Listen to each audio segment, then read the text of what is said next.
just wrapped up the Touch Football Australia AGM for the 2018-19 period. How did that go? Yeah, it was a great event, good opportunity for us to be able to get together and celebrate the year that was, celebrate some wonderful achievements that our sports had over the course of that 12-month period.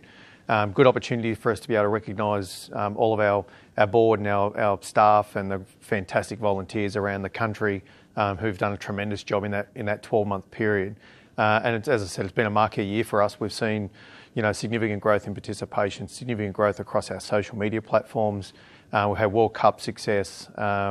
We've included Touch Football Specialise into our business, so we've got a really great All Abilities inclusion program. It's been a sort of breakout year for us. And can you tell us a bit about the participation growth? Highest single year junior participation growth that we've seen in history, 9.8% across our junior regular week in, week out participant, which is extraordinary, bucking the trend of what most other sports are experiencing. And a real positive for us is we've been able to grow senior participation, which is the first time in 10 years that we've seen senior participation growth. So really positive, 18% increase in events. So every sort of measure across participation has seen significant growth this year, which is exciting for us.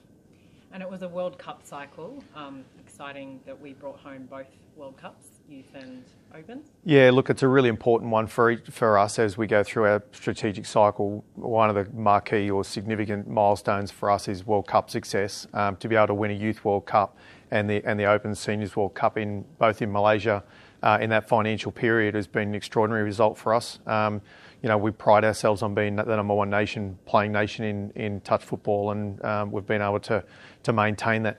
Really extraordinary, really difficult circumstances over there, oppressive conditions, and I thought our guys handled themselves really, really well. It was touch and go there for a while. Come finals day, we sort of lost a couple of Masters divisions that we thought we might have been a chance of winning, and the whole squad was under pressure. And for me, there was a marquee time in that overall event with the men's 35s, and the performance of Dave Zanetti, as I said on the weekend at the AGM, was the most impressive leadership performance that I've seen. And I think that result going our way probably turned the tide and allowed us to sort of gain some momentum for the rest of the finals. And we come away with a really strong win at the end of it. So, real positive for us to be able to come away with a World Cup win. And the first opportunity for us to be able to play as emus, we gave our national team to profile and named them this year. It's the first time we've done that. And the link to the kangaroo on the coat of arms and signifies our strength in our relationship with the NRL and the male Kangaroos rugby league team. So, it was a good opportunity for us to be able to go away and win a World Cup and do that as emus and do that wearing the Indigenous shirt, the first time that a national team's worn an Indigenous shirt at a World Cup. So a couple of really, really proud moments for us as a sport in that World Cup. And speaking of the NRL, we had the NRL Touch Premiership, an expanded version this year. That was a great success. Yeah, huge success. And anecdotally, we sort of point towards the NRL Touch Premiership as to why we've seen such significant growth, particularly in juniors. We've been talking a lot about you can't be what you can't see, and that's typical of what we've been able to achieve across junior participation growth. We've changed a few things, particularly from a strategy perspective, and we expected to see some growth because of that.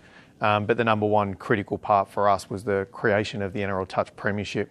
8 teams this year, including the Warriors and the Roosters, come in to join our inaugural 6, expanded out over 5 months, 26 game days, and the final held on the SCG. The hallowed turf of the SCG was a great opportunity for our people to be able to play on such an iconic venue.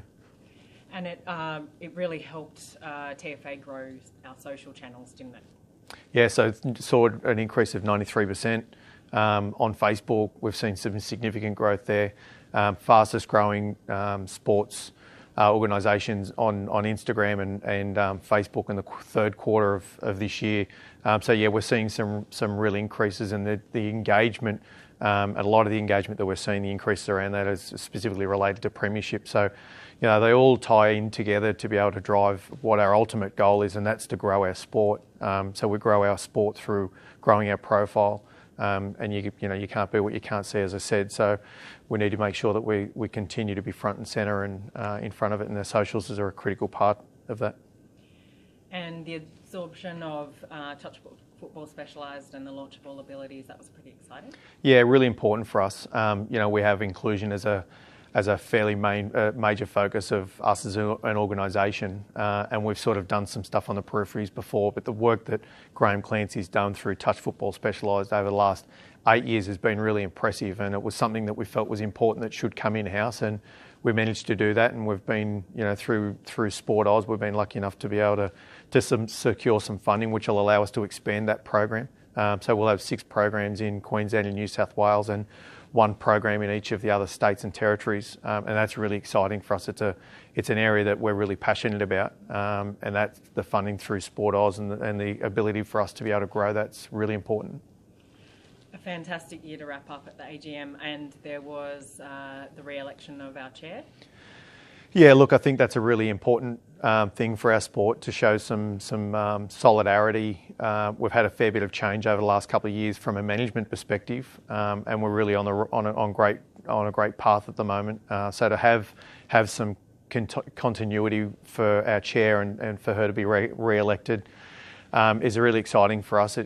For me personally, as a CEO, to be able to have a constant chair is really important. Our relationships are really strong.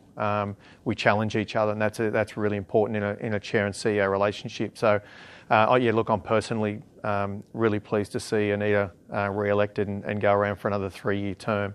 I think her contribution to the sports is fantastic, and certainly can't be brought into question. Her commitment and dedication and drive and passion to make sure that our sports continues to grow is second to none. So really pleased that Anita will go around again.